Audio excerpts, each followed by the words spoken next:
Valores ausentes ou missing data. É sempre necessário avaliar os dados ausentes ou estranhos que quase sempre ocorrem em grandes bases de dados. As causas de valores ausentes podem ser muito diferentes e aqui estão apenas alguns exemplos. Um valor está faltando porque foi esquecido ou perdido ou não armazenado corretamente. Para uma certa observação, o valor da variável não existe, ou o valor não pode ser conhecido ou identificado. Imagine, por exemplo, que os dados vêm de uma pesquisa e os dados são inseridos manualmente em um formulário online. A entrada de dados poderia facilmente esquecer de completar um campo e, portanto, esse valor para esse formulário estaria faltando. A pessoa que está sendo perguntada pode não querer divulgar a resposta a uma das perguntas, por exemplo, sua renda. Isso seria, então, um valor ausente para essa pessoa. Às vezes, uma certa característica não pode ser calculada para um indivíduo específico. Por exemplo, na variável dívida total como percentual da renda total, se a pessoa não tiver renda, então o percentual total de zero não existe. Portanto, será um valor ausente. Juntamente com a compreensão da fonte de dados ausentes, é importante entender os mecanismos pelos quais eles são introduzidos em uma base de dados. Dependendo do mecanismo, podemos optar por processar os valores ausentes de forma diferente. Existem 3 situações que levam a dados ausentes. 2 delas envolvem dados perdidos aleatoriamente ou quase aleatoriamente, e o terceiro envolve uma perda sistemática de dados. Se os valores para as observações estão faltando de maneira totalmente aleatória, por exemplo, um medidor que ficou sem bateria, um questionário que pode ser perdido na publicação ou uma amostra de sangue que pode ter sido danificada no laboratório. Então, desconsiderar esses casos não influenciará as inferências feitas. Essa situação é conhecida como Missing Completely at Random.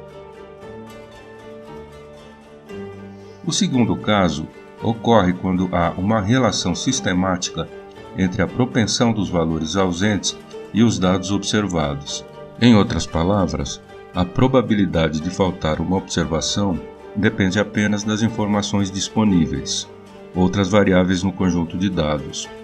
Por exemplo, se os homens são mais propensos a divulgar seu peso do que as mulheres, os dados ausentes de peso são desse tipo. As informações de peso estarão faltando aleatoriamente para aqueles homens e mulheres que decidiram não divulgar seu peso. Mas como os homens são mais propensos a divulgá-lo, haverá mais valores ausentes para as mulheres do que para os homens. Em uma situação como esta, se decidirmos prosseguir com a variável com valores ausentes, nesse caso peso, podemos nos beneficiar de incluir o gênero para controlar o viés na falta de peso. Isso é chamado de Missing at Random, MAR. Valores ausentes não são aleatórios se a sua falta depender de informações não registradas no conjunto de dados. Em outras palavras, há um mecanismo ou uma razão pela qual valores perdidos são introduzidos no conjunto de dados. Sua designação é Missing Not at Random, MNAR.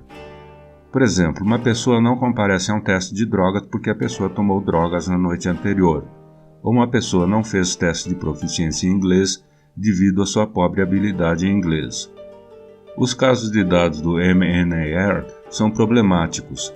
A única maneira de obter uma estimativa imparcial dos parâmetros em tal caso é modelar os dados faltantes, mas isso requer a compreensão adequada e o conhecimento do domínio da variável ausente. Entender o mecanismo é importante para decidir quais métodos usar para lidar com os valores ausentes. Em nosso exemplo, temos os valores ausentes denotados por isNull nessa tabela. Os 6 primeiros da lista são atributos com mais de 15% de valores ausentes e serão excluídos.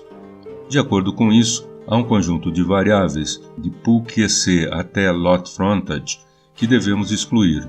Naturalmente, uma das razões disso é que nem todas as residências possuem piscinas ou ruelas.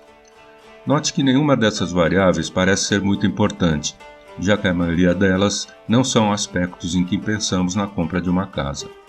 No que diz respeito aos demais casos, podemos ver que as variáveis tipo garage têm o mesmo número de dados ausentes. Provavelmente, os dados ausentes referem-se ao mesmo conjunto de observações. Como as informações mais importantes sobre garagem são expressas pelo Garage Cars, e considerando que estamos falando apenas de 5% dos dados faltantes, vou excluir as outras variáveis garage. A mesma lógica se aplica às variáveis BSMT, Basement. Em relação ao Mass Varanda Area e Mass Varanda Type, podemos considerar que essas variáveis não são essenciais. Além do que, valores ausentes provavelmente significam que a residência não tem varanda. Assim, não perdemos informações se excluirmos essas duas. Temos uma observação faltante em Electrical. Como é apenas uma observação, vou simplesmente excluir essa observação. Agora, note que se as colunas com valores ausentes excluídas tinham informações úteis, seu modelo perde o acesso a essas informações quando a coluna é retirada. Além disso, se seus dados de teste têm valores ausentes, em lugares onde seus dados de treinamento não tinham, isso resultará em um erro. Então, geralmente, essa não é a melhor solução. Para os demais valores ausentes, podemos usar a técnica de imputação, que preenche os valores ausentes com algum número. O valor imputado não será exatamente o certo na maioria dos casos, mas geralmente resulta em modelos mais precisos. Isso é feito com o pacote scikit-learn e a função simpler-imputer. O default preenche com o valor médio para imputação, mas você pode escolher a mediana, o valor mais frequente ou uma constante.